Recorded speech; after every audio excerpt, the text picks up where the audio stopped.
Mae'r Beibl yn aml yn defnyddio delweddau o fyd natur i ddylunio agweddau ar y bywyd Cristnogol, neu i sôn am gyflwr ysbrydol pobl.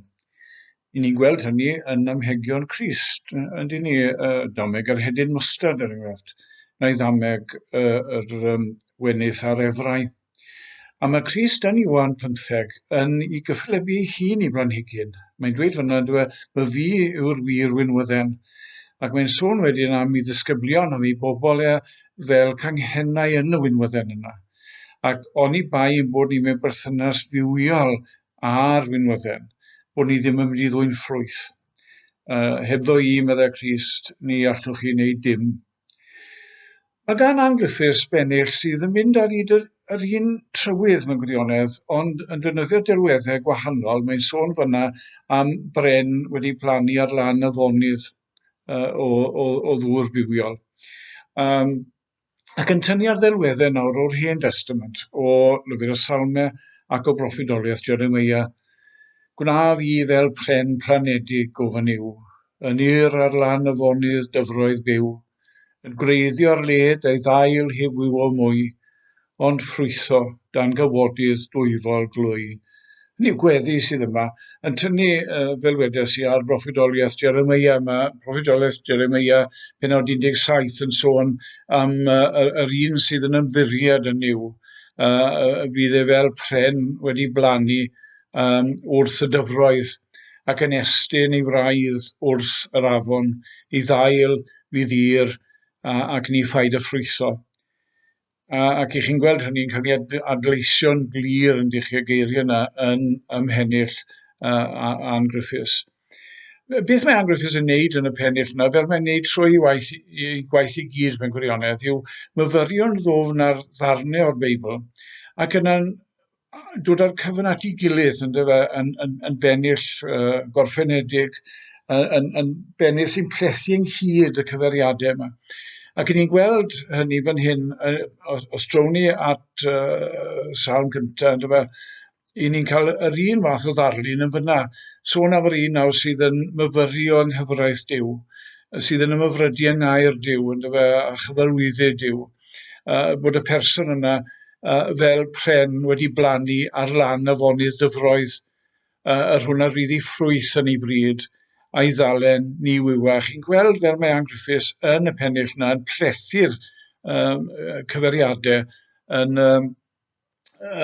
y ddau ddarn o'r Hen Testament. Beth arall sydd gyda chi yn y pennill yna yw delwedd arall sydd yn rhaid gyffredin yn y Beibl, sef delwedd o ddŵr, a hynny yn dod â bywyd a iechyd ysbrydol.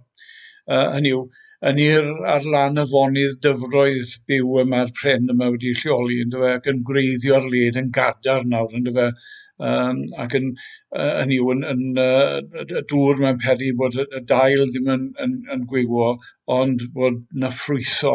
Ac wrth gwrs ar y diwedd yna, mae yna gyfeiriad yn benodol at Grist ei hun, mae'n Cristioneiddio'r darlun trwy sôn am y pren yn ffrwytho dan gywodydd dwyfol glwy, sef yn sgil marwolaeth Crist ar y groes. Ond beth sydd gyda chi yn y darlun yma o'r afon, mae'n dynnu nawr eto ar ddarnau o'r Beibl, gweledigaeth gan Ezekiel yn ei broffidoliaeth ym Mhennod 47. Mae'n sôn fyna am ddŵr yn dod o dan rhiniog tŷ Dduw ac yn tyfu'n afon fawr. A prennau wedyn yn tyfu ar ochrau'r afon yna, a dail y pren yna ddim yn syrthio, ond y prennau yna yn dwy'n ffrwyth a'r dail yn iachau pobl. A mae hynny wedyn yn cael ei ailadrodd mewn gwirionedd yn y weledigaeth o'r nefoedd sydd ar ddiwedd llyfr y datguddiad, lle mae'n sôn fyna eto am dŵr yn dod o dan dŵr y bywyd, yn dod o dan orsedd Duw. A pren y bywyd nawr yn tyfu ar bob ochr i'r afon o ddŵr bywiol sydd yn dod o dan orseddfaint Duw, a dail y prennau yna yn iachau'r cenhedloedd. Ac i ni'n cael yn cyferbynnu fan hyn, yndyn ni, rhwng beth sy'n digwydd yn y cwymp. Hynny yw, adeg y cwymp, mae addag efa a'r ddynoliaeth felly i gyd yn cael ei rwystro rhag, yn cael ei troi allan o Eden ac yn cael ei rwystro rhag mynd at bren y bywyd. Ond yn nawr, yn y nefoedd, y darlun yma nawr yw o bren y bywyd, a phawb yn gallu manteisio ar yr iechyd a'r lles sy'n dod o bren y bywyd. O dyna'r pennill gyntaf gan Anne Griffiths, a fe gyhoeddwyd y pennill yna chydig ar ôl iddi farw yn ifanc iawn naw ar 20 mlwydd oed yn 1805. Ond wedyn ymhen rhyw 20 mlynedd wedyn, mae yna gasgliad o salmau a emynau yn cael ei gyhoeddi gan ficer o Betws yn Rhosger Abergele. Ac yn y casgliad yna, yn dilyn ymlaen o bennill Anne Griffiths, mae yna 2 bennill arall. Ond y penillion yna nawr yn anhysbys, i ni ddim yn gwybod pwy a'i lluniodd nhw. Ond maen nhw'n cario'r darlun ymlaen mewn gwirionedd nes bod ni'n cyrraedd y nefoedd ei hun yn y pennill ola. Ac mae'r ail bennill yn dechrau'n weddigar fel mae fel mae pennill Anne Griffiths yn dweud, gad i mi fyw yng nghanol pob ryw bla, dan gysgod clyd a denydd Iesu da. Am tegwch gwir fel olywydden wiw, o blaniad teg deionus ysbryd Duw. Be sydd gyda ni fyna eto adleisiau Beibledd cryf, yn y cwpled cyntaf, sôn sydd yma nawr nid am blanhigion, ond am ddarlun arall o fyd natur, sef o iar yn amddiffyn i chywio'n o dan i adenydd. Mae Crist ei hun wrth gwrs yn sôn yn dweud am Jerusalem, fel oedd e'n deheu am cymryd Jerusalem, am cymryd bobl o dan i adenydd, hynny yw yn amddiffyn nhw, yn rhoi cysur iddyn nhw, fel iar yn cysuro ac yn amddiffyn i chywio'n. Ac ni'n gweld yr un math o ddarlun o Duw yn lledu adenydd dros ei bobl, sawl gwaith yn y salmau er enghraifft. Hynny yw, mae'n salm 57 yn sôn am salmydd yn dweud fyna, anghysgod dy adenydd y gobeithiaf, hyd o'n i yr aflwydd hwn heibio, hynny yw yng nghanol pob ryw bla, felly mae Duw yn gallu'n amddiffyn ni ac yn goson ni o dan i adenydd fel bethau. Salm arall, salm 17 yn gweddio cudd fi dan gysgod dy adenydd. Ond yn y cwpled nesaf wedyn, mae yr emynydd yn hyn yn tynnu mewn darlun arall o fyd planhigion yn dweud am tegwch gwir fel olywydden wiw, o blaniad teg deionus ysbryd Duw. Hynny yw, mae Duw, mae ysbryd Duw nawr yn gallu gwneud y credadyn trwy rym yr ysbryd a nerth yr ysbryd yn rhywun